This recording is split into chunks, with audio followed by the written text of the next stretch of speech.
Section 231 evidence, section 232 acquittal, section 233 entry upon defense, section 234 final argument, and section 235 judgment of conviction or acquittal. Thank you.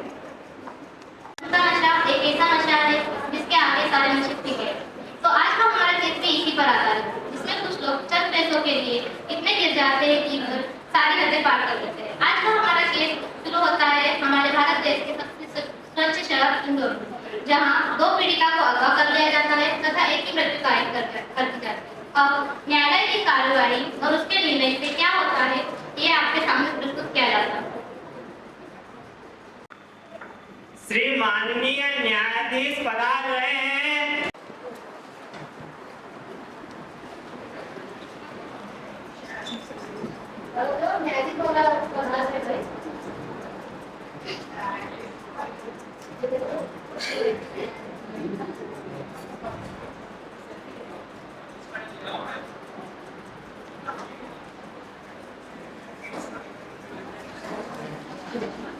कार्यवाही शुरू की जाए। श्रीमान, मैं public prosecutor हंसा परमार यह मामला आधारित अपराध धारा 302 के तहत हत्या तथा धारा 364A अपहरण के तहत आरोपी रोबर्ट तथा दीपाली को आरोपी किया गया है, जो कि हमारे सामने उपस्थित होंगे। उनके खिलाफ ऐसे ठोस सबूत तथा तमाम ठोस जानकारी के साथ दसुरिया पुलिस थाने के इन्वेस्टिगेशन ऑफिसर राजकुमार द्वारा अजय वर्मा द्वारा कोर्ट में चार्जशीट पेश की गई है। अभी लोगों को न्यायालय में उपस्थित कराया जाए। आरोपियों को हाजिर किया जाए।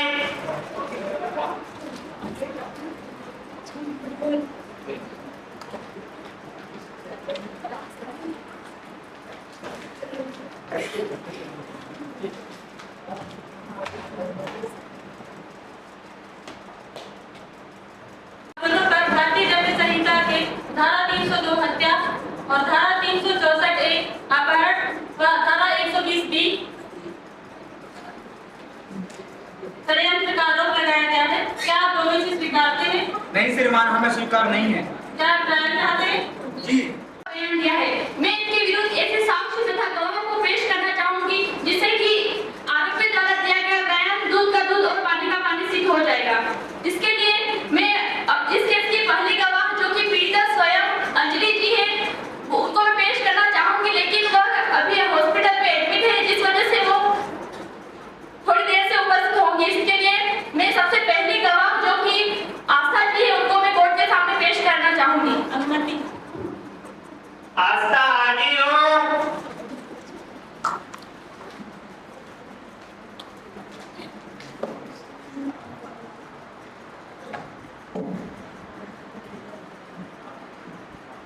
मैं जो कहूंगी सच कहूंगी, सच किसी और कुछ नहीं।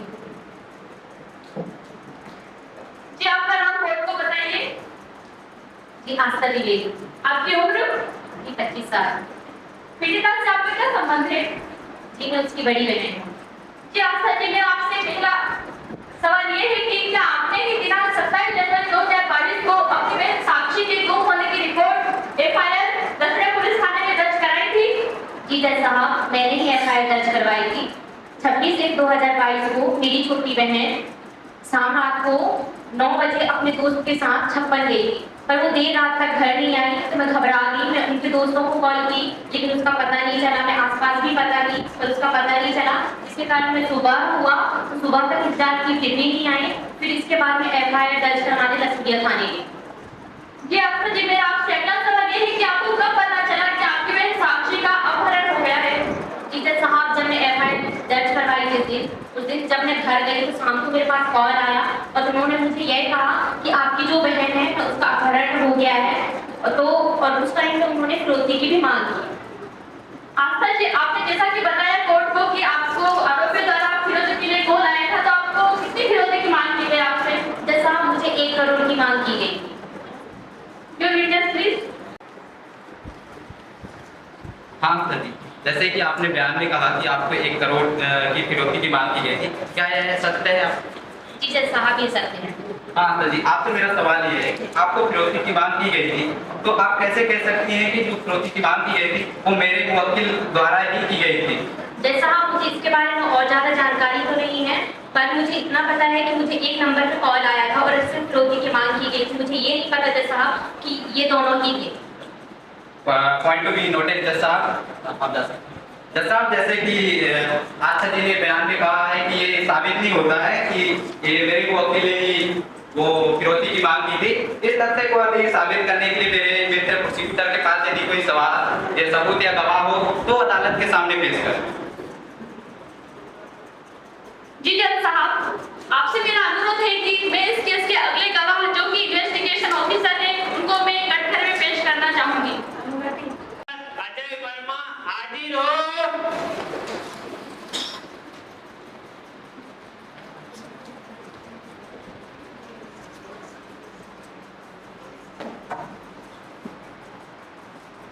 मैं जो भी कहूँगा सच कहूँगा, सच किसी को कुछ नहीं। जी मेरा नाम अजय वर्मा है। आपकी उम्र? जी 32 वर्ष। जी आपकी पोस्ट? जी मैं बसोड़िया थाने में थाना प्रभारी हूँ। जी ऑफिसर, तो मेरा आपसे पहला सवाल ये है कि क्या 27 जनवरी 2022 को आपके पुलिस थाने में साक्षी नाम की लड़की के गुम होने की एफआईआर दर्ज कराई गई थी? जी हाँ, उस दिन आस्था जी के द्वारा, जो कि साक्षी की बड़ी बहन है, जिनके द्वारा यह रिपोर्ट दर्ज करवाई। तो ऑफिसर आप बताइए, आपको लाश के बारे में जानकारी किसने दी और तब क्या समय हो रहा था? जी 27 जनवरी को करीब सुबह 8 बजे उसका नाम के व्यक्ति को कॉल आया जिसके द्वारा हमें यह जानकारी प्राप्त हुई। तो ऑफिसर आप बताएं, जब आपको लाश के बारे में जानकारी प्राप्त हुई, आपने वहां जाकर देखा तो लाश किस अवस्था में थी? जी जब हम वहां पहुंचे तो लाश पूरी तरह से खून से लथपथ थी। जब हमने वहां जाकर देखा तो वह पूरी तरह से मर चुकी थी। जी ऑफिसर, तो आपने लाश के आसपास छानबीन करी होगी, तो आपको कुछ ऐसे तथ्य एविडेंस बरामद हुए हैं वहां पर? जी हाँ जी, जब हमने आसपास छानबीन की, जांच पड़ताल की, तो हमें खून से लगा हुआ एक चाकू मिला, जिसे हमने सीज कर लिया।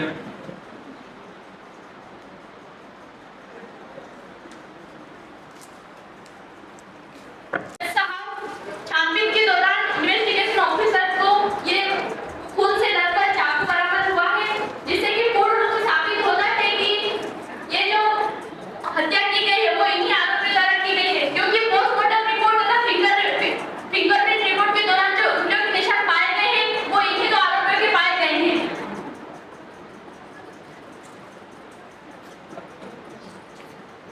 Your witness please.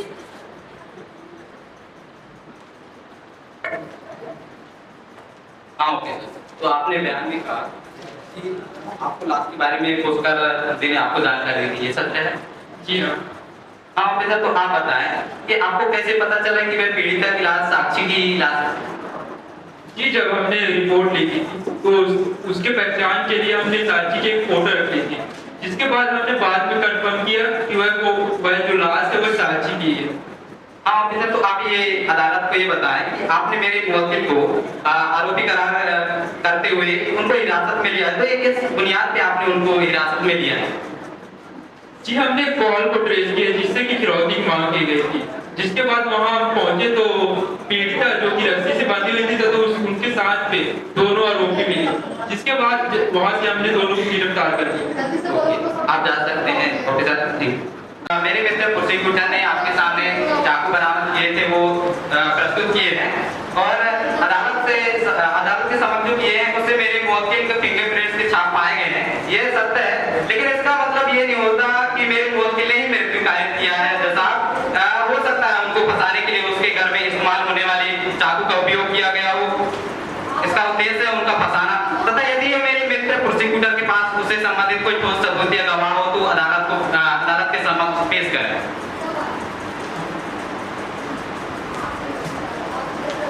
श्रीमान, अब मैं इस तथ्य को और गंभीर रूप देने के लिए और स्पष्ट करने के लिए इस केस की अहम डॉक्टर कुनिका ठाकुर जी को कोर्ट के सामने पेश करना चाहूंगी। डॉक्टर कुनिका हाजिर हो।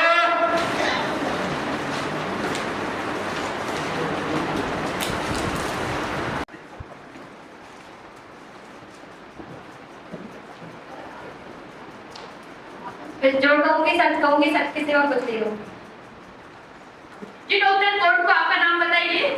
जी बोलिए आपकी उम्र 25 वर्ष। आप अभी किस अस्पताल में कार्यरत हैं? जिला अस्पताल। हाँ तो डॉक्टर, मेरा आपसे सवाल ये है कि क्या आपने साक्षी की डेड बॉडी की पोस्टमार्टम रिपोर्ट बनाई है? जी मैंने ही पोस्टमार्टम किया है। क्या आप ये बता सकती हैं कि पीड़िता की मृत्यु कैसे हुई? उसकी मृत्यु सर पर गंभीर चोट लगने की वजह से हुई। मेरा आपसे अगला सवाल ये है कि पीड़िता की मृत्यु किस समय हुई? आपको कुछ अंदाजा?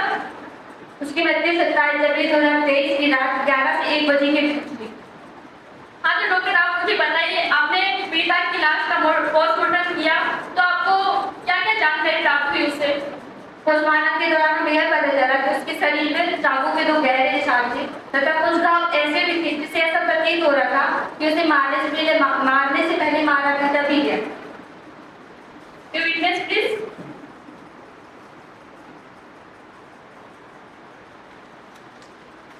हाँ डॉक्टर साहिबा, तो आपने बयान में कहा है कि आपने ही पोस्टमार्टम रिपोर्ट तैयार किया।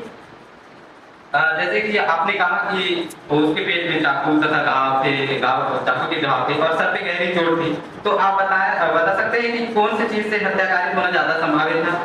दोनों से ही संभव।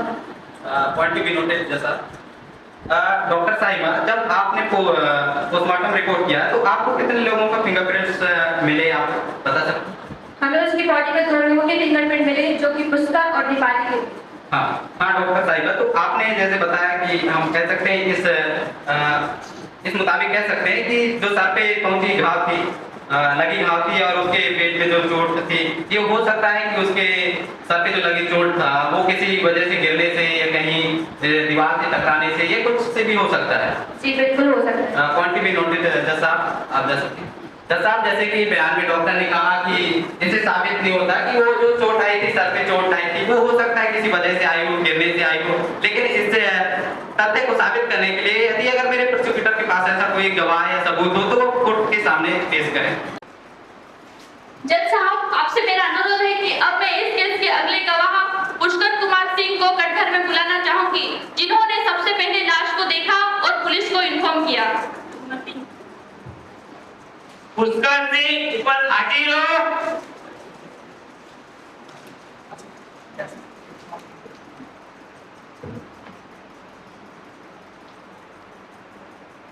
मैं जो भी कहूँगा सच कहूँगा, सच की सिवा कुछ नहीं। जी आपका नाम कोर्ट को बताइए। पुष्कर कुमार सिंह। आपकी उम्र? 30 साल। आपका व्यवसाय? मैं नगर पालिका का कर्मचारी हूँ। जी मेरा आपसे ये सवाल है कि आपने लाश को सबसे पहले कहाँ देखा और तब क्या समय हो रहा था? जी हाँ, जैसे कि मैंने बताया कि मैं नगर पालिका का कर्मचारी हूँ। मैं उस दिन ड्यूटी पर गया था और वहाँ मॉर्निंग टाइम में 6 बजे थे। उस टाइम मैं वहाँ पहुँचा तो वहाँ कुछ सीढ़ी के नीचे पड़ा हुआ दिखाई दिया और मैं वहाँ जाकर देखा तो मृतक शरीर पड़ा था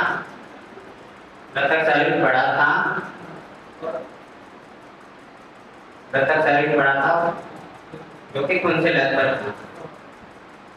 जैसा कि आपने बताया कि आपने वहां जाकर देखा तो आपको एक मृत शरीर पड़ा मिला, तो आपने उसी समय पुलिस को जानकारी दी या कुछ समय बाद? जी मैं उसी समय जानकारी दी पुलिस को। Your witness please.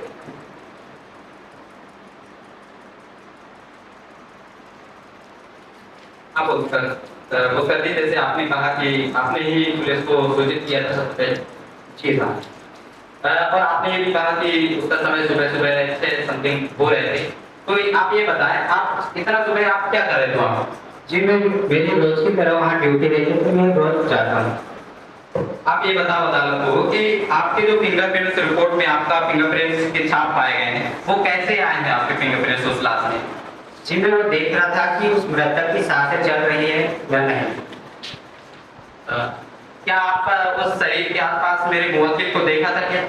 जी नहीं। Okay, noted. पॉइंट भी नोटेड। जैसा आप जा सकते हैं जैसे कि पुष्कर कुमार ने ये बयान में कहा है कि उन्होंने मेरे मुवक्किल को ना ही उसके आसपास देखा है ना ही किसी व्यक्ति को। इससे साबित नहीं होता कि मेरे मुवक्किल ने वो मृत्यु कारित किया है तथा उस लाश को ठिकाने लगाया। अगर इस तथ्य को साबित करने के लिए मेरे मित्र प्रोसिक्यूटर के पास ऐसा गवाह या सबूत या साक्ष्य हो तो वो अदालत के सामने पेश करें। श्रीमान जी से अनुरोध करना चाहती हूँ कि मैं इस केस को और गंभीर रूप देने के लिए इस केस से जुड़ी अगली गवाह नेहा व्यास जी को कोर्ट के सामने पेश करना चाहूंगी, जो कि इस केस की आई विटनेस है और जिन्होंने स्वयं अपनी आंखों से आरोपियों के द्वारा पीड़िताओं का अपहरण होते हुए देखा है। नेहा व्यास हाजिर हो।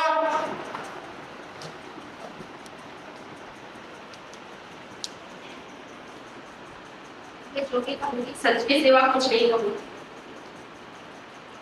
आपका शुभ नाम? जी नेहा व्यास। नेहा जी, आपकी उम्र? 35 साल। नेहा जी, आप कार्य क्या करती हैं? जी मैं विक्टेश्वर कपड़ा दुकान की मालिक हूँ। जब ये घटना हुई थी उस वक्त आप वहाँ क्या कर रही थी? जी मैं वहाँ शॉप में सामान चेक करने गई थी। क्या आप हमें ये बता सकती हैं कि जब आप शॉप में सामान चेक करने गई थी तो आपने वहाँ क्या देखा? जी मैंने वहाँ देखा कि जब मैं शॉप में सामान चेक कर दुकान बंद कर वापस घर जाती थी तो मैंने देखा कि एक कार आई, उसमें से 2 व्यक्ति बाहर उतरे और फिर सड़क के किनारे चल रही 2 लड़कियों को जबरदस्ती गाड़ी में बंद कर ले जा रहे थे। जैसे कि आपने बताया कि 2 व्यक्ति कार में आए और उन्होंने 2 लड़कियों का अपहरण किया, तो क्या आप हमें ये स्पष्ट कर सकती हैं ये वही 2 आरोपी थे जो पीड़िताओं का अपहरण कर रहे थे? जी हाँ, ये वही 2 व्यक्ति हैं जिन्होंने उन 2 लड़कियों को जबरदस्ती गाड़ी में बंद किया। जी धन्यवाद। Point to be noted my Lord, जैसे कि गवाह नेहा व्यास जी ने कहा कि ये वही 2 आरोपी थे जो दिनांक 26/1/2022 की रात को पीड़िताओं का अपहरण कर रहे थे। जो विटनेस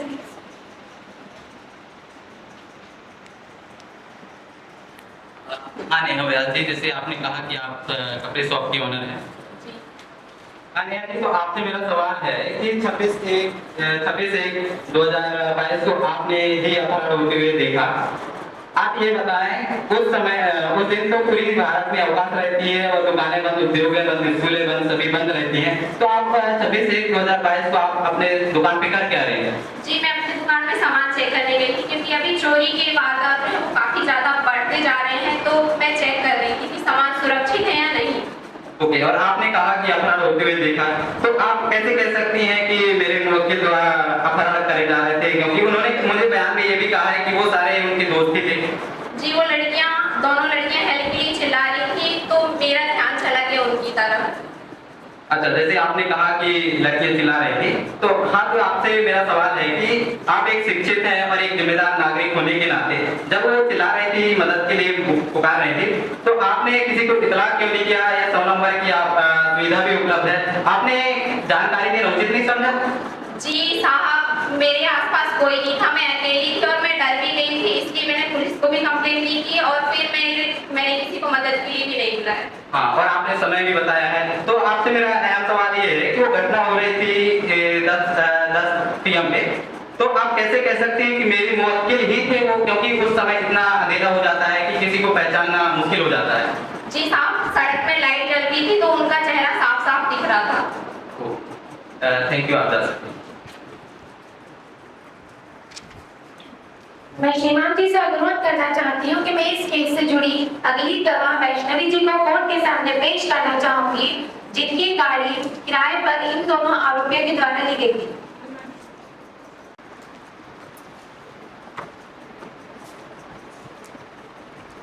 मैं जो भी कहूँगी सच कहूँगी, सच के सिवा कुछ नहीं कहूँगी। कोर्ट को अपना नाम बताएं। मेरा नाम वैष्णवी है। वैष्णवी जी, आपकी उम्र? 35। वैष्णवी जी, आप कार्य क्या करती हैं? मैं टूर एंड ट्रेवलिंग का बिजनेस करती हूँ। जैसे कि आपने बताया कि आप टूर एंड ट्रैवलिंग का बिजनेस करती हैं, तो मेरा आपसे यह सवाल है कि दिनांक 26/1/2022 को आपके पास यह 2 आरोपी गाड़ी किराए पर लेने आए थे? जी हाँ, यही दोस्त है। क्या इसके पास आपका कोई सबूत है जिससे ये स्पष्ट होता है कि इन्हीं के द्वारा गाड़ी दिनांक 26/1/2022 को किराए पर ली गई? हाँ, जब इन्होंने मेरे पास गाड़ी लेने किराए से आए थे तो मैंने रजिस्ट्रेशन किया था। श्रीमान जी, मैं कोर्ट के सामने यह कार की रजिस्ट्रेशन डिटेल्स पेश करना चाहूंगी। 2022 की कार की रजिस्ट्रेशन डिटेल्स है जो कि वैष्णवी जी के द्वारा की गई थी, जिसे यह सिद्ध होता है कि यह वह 2 आरोपी है जिनके द्वारा दिनांक 26/1/2022 को वैष्णवी जी के द्वारा कार किराए पर ली गई थी एवं जिस कार की सहायता से ही पीड़िताओं के अपहरण को अंजाम दिया गया था।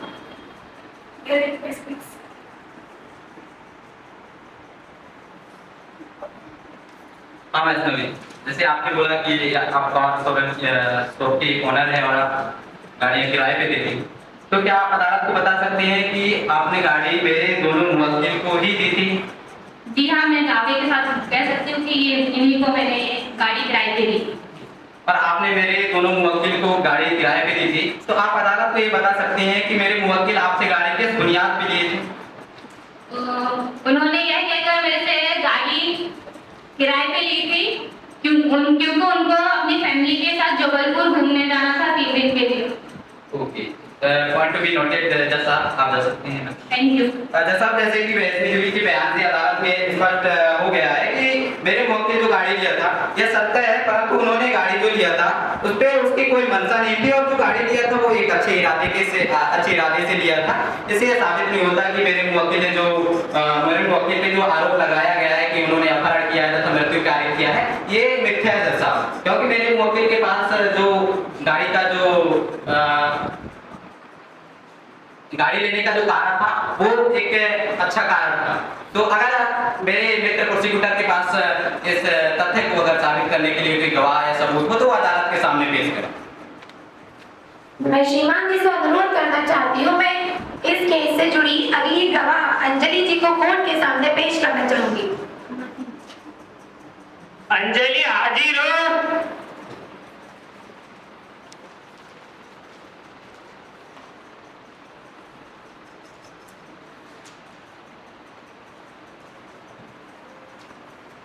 मैं जो कहूंगी सच कहूंगी, सच के सिवा कुछ नहीं कहूंगी। जी आपका शुभ नाम? अंजलि। अंजलि जी आपकी उम्र?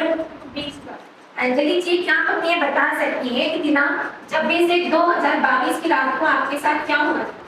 जी मैं और मेरी दोस्त छप्पन घूमने जा रहे थे, जब अचानक से एक गाड़ी आई, उसमें से 2 लोग बाहर आए और हमें जबरदस्ती पकड़कर गाड़ी में बिठाकर एक सुनसान जगह पर लेकर गए और हमें 2 दिन तक वहां कैद करके रखा और मेरी दोस्त साक्षी की हत्या भी हुई।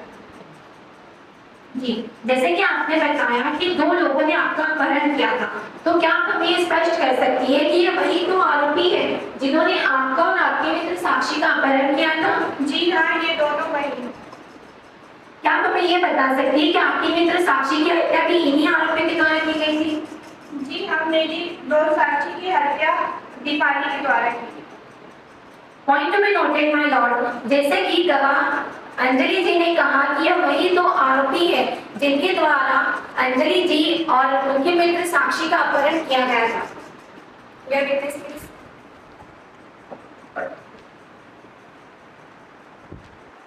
हाँ जी, तो आपने बयान में कहा है कि आप घटना के समय मौजूद थी, तो क्या आप अदालत को बता सकती हैं कि मेरे दोनों मुवक्किल उस समय मौजूद थे वहाँ? जी हाँ, दोनों मौजूद।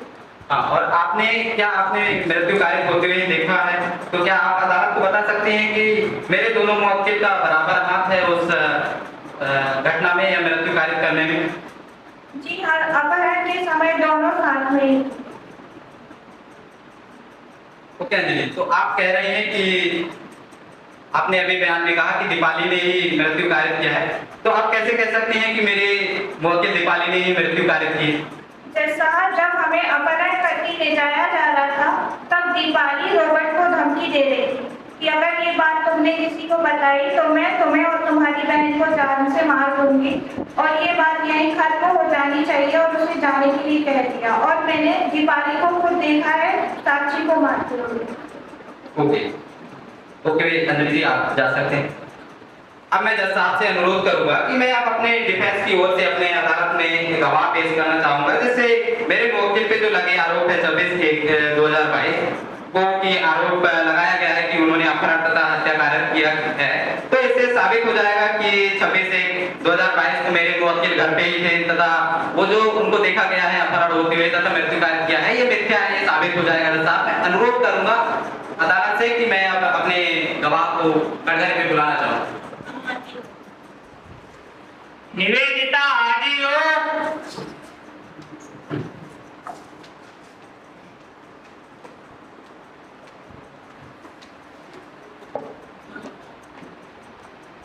मैं जो कहूँगी सच के सिवा कुछ नहीं कहूँगी। हाँ निवेदिता, तो आप अदालत को अपना नाम बताएं। जी मेरा नाम निवेदिता है। और आपका उम्र? 18 वर्ष। और आप अपना व्यवसाय बताएं, आप करती क्या हैं? जी मैं पढ़ाई करती हूँ। ओके निवेदिता, तो आप अदालत को ये बताएं कि आपका और मेरे मुवक्किल का आप क्या लगते हैं मेरे मुवक्किल का? जी मैं उसकी छोटी बहन। मेरे मुवक्किल पर जो आरोप लगाया गया है वो कि अपहरण तथा मृत्यु कारित किया गया है उसके द्वारा 26/1/2022 को, तो आप अदालत को ये बता सकते हैं कि 26/1/2022 को रोबर्ट कहाँ था? जी उस दिन मेरे भैया घर पे ही थे और भैया और मैं दोनों हम मूवी देखने गए।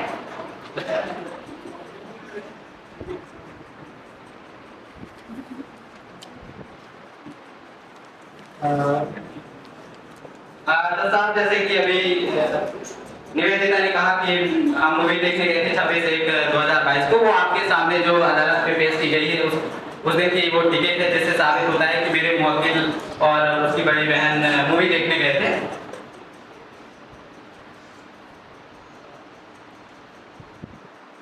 मेरे प्रोसिक्यूटर आपका कोई सवाल मेरे पास? ओके, आप जा सकते हैं निवेदिता।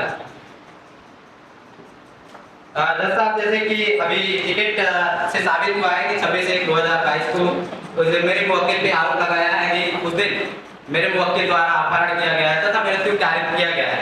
ये जो मैं आपके सामने 26/1/2022 की जो टिकट है जिसपे बयान होता है कि मेरे मुवक्किल उस दिन मूवी देखने गए थे, उसकी बड़ी बहन से बयान से भी साबित हुआ है कि बड़ी बहन भी बता रही है कि वो उनका जो रॉबर्ट भाई है वो उनके साथ में ही था। यदि अगर इस तथ्य को साबित करने के लिए या इनकार करने के लिए मेरे प्रोसिक्यूटर के पास ऐसा कोई सवाल हो तो प्लीज। ऑब्जेक्शन माय लॉर्ड, जो साक्षात्कार डिफेंस लॉयर ने कोर्ट के सामने पेश किए हैं जिससे यह साबित होता है कि आरोपी रॉबर्ट दिनांक 26/1/2022 की रात को मूवी देखने गए थे, यह सत्य है। परंतु मैं कोर्ट के सामने कुछ ऐसे साक्ष्य प्रस्तुत करना चाहती हूँ जिससे यह साबित हो जाएगा कि रॉबर्ट आरोपी का बयान झूठा है। श्रीमान जी, यह कार्निवल सिनेमा दिनांक 26/2/2022 की रात की सीसीटीवी फुटेज है जिसमें यह स्पष्ट रूप से दिखाई दे रहा है कि आरोपी रॉबर्ट मूवी देखने तो गए थे परंतु वह बीच मूवी को छोड़कर ही मूवी से बाहर आ रहे थे और आरोपी रॉबर्ट घटनास्थल पर भी पाए गए हैं, जिससे यह सिद्ध होता है कि आरोपी रॉबर्ट का बयान झूठा है। वह आरोपी रॉबर्ट और आरोपी दीपाली के द्वारा ये पीड़िताओं का अपहरण कारित किया गया है।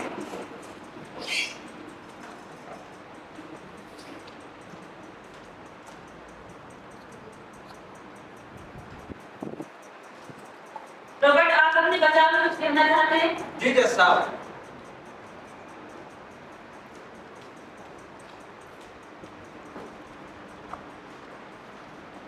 श्रीमान, मेरे ऊपर जो आरोप लगाए गए हैं वे बेबुनियाद हैं और मैं बेकसूर हूँ। मैं आपको सच सच बताना चाहता हूँ कि मेरे साथ उस दिन क्या क्या हुआ था। 25/1/2022 को दीपाली का मेरे पास कॉल आया था और दीपाली ने मुझसे कहा कि हम सहपरिवार जबलपुर घूमने जा रहे हैं, इसके लिए हमें एक गाड़ी और ड्राइवर चाहिए। और साथ में दीपाली ने मुझसे यह भी कहा कि हमारे परिवार में किसी को गाड़ी चलाना नहीं आता है। ये सोचकर फिर मैंने हाँ कह दिया। फिर 26/1/2022 को हम वैष्णवी टूर ट्रेवल्स में गए और वहां से गाड़ी रेंट पर लेकर गाड़ी को दीपाली के घर छोड़ दिया। उसके बाद मैं घर चला गया और घर जाकर शाम को मेरी छोटी बहन के साथ हम सिनेमा घर गए। उसी के मध्यस्थ दीपाली का कॉल आया और दीपाली ने कहा कि गाड़ी में कुछ तकनीकी खराबी है, इसकी वजह से तुम आ जाओ। फिर मैं मूवी छोड़कर दीपाली के घर गया और दीपाली के घर जाकर वहां से तकनीकी खराबी था, इसके लिए हम लोग गाड़ी में बैठकर चले गए और वहां जाकर जैसे ही पहुंचे और बीच रास्ते में दीपाली ने मेरे गर्दन पर चाकू रखा और मुझसे कहा कि मैं जो जो बोलूंगी वो तुम्हें करना पड़ेगा, नहीं तो मैं तुम्हें और तुम्हारी छोटी बहन की मृत्यु कारित कर दूंगी।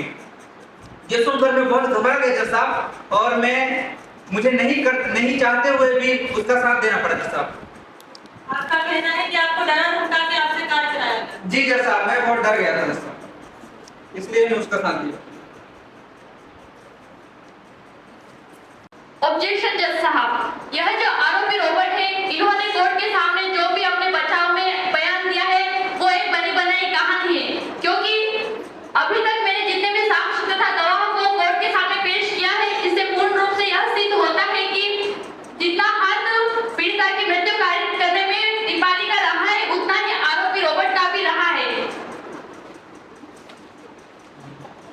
ऑब्जेक्शन माय लॉर्ड, मेरे मित्र ने जो मुवक्किल ने पता मृत्यु कहा है, मर्दन कहानी है, परंतु ये कहानी सत्यता है क्योंकि मेरे मुवक्किल बेकसूर है, क्योंकि उसके पास किसी न किसी अपराध व कार्य के पीछे कुछ गलत मंशा या इरादा व कारण होता है, परंतु मेरे मुवक्किल रॉबर्ट के पास ऐसा कोई कारण ना ही मंशा थी, न किसी प्रकार का उसके पास कोई बुनियाद जिससे ठहराया जा सके कि वो आरोपी है और आरोप करने के लिए उसको प्रेरित किया गया था। लेकिन उसके पीछे अपना कुछ कोई कारण नहीं था जिससे साबित हो कि मेरे मुवक्किल ने ही हत्या कारित किया है तथा अपहरण किया है। ऑब्जेक्शन जज साहब, जैसा कि मेरे मित्र डिफेंस लॉयर ने यह बताया है कि जो आरोपी रॉबर्ट है उनका उस अपराध के पीछे कोई कारण नहीं है, लेकिन मेरा ये कहना है कि मैंने जितने भी साक्ष्य तथा गवाहों को आपके सामने पेश किया है, जिससे कि ये पता चलता है कि जो आरोपी रॉबर्ट तथा दीपाली है, उनके पीछे आरोप करने का ये कारण था कि उन्होंने 1 करोड़ की मांग की गई थी, जिस वजह से जो पीड़िता है उन्होंने मना कर दिया गया, उस वजह से उन्होंने उस पीड़िता की हत्या कारित कर दी गई। मैंने आपके सामने जितने भी साक्ष्य तथा गवाहों को पेश किया है, उसको ध्यान में रखते हुए आप इन दोनों आरोपियों को कड़ी से कड़ी सजा दिलाइए। जैसा जितने भी साक्ष्य तथा गवाह वो बयान दिए गए हैं, अदालत में पेश किया गया है, उससे पूर्ण रूप से साबित नहीं हुआ है कि मेरे मुवक्किल रॉबर्ट ने मृत्यु व अपहरण में उनका हाथ रहा है। तो अदालत से मैं अनुरोध करूंगा, गुंजाइश है मेरी कि मेरे मुवक्किल रॉबर्ट को बरी किया जाए। दीपाली, आप कुछ कहना चाहते हैं?